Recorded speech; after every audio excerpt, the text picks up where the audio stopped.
છે. હું ધોરણ 5માં ભણું છું. હું સુનિલ સર પાસે 2 વર્ષથી ટ્રાય કરું છું.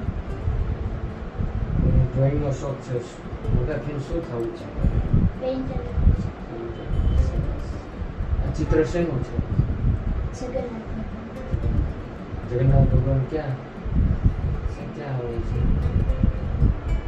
જોવા મળે છે ક્યાં?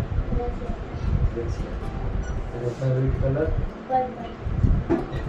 કેમ પર્પલ કલર? કારણ કે મારી પાસે પર્પલ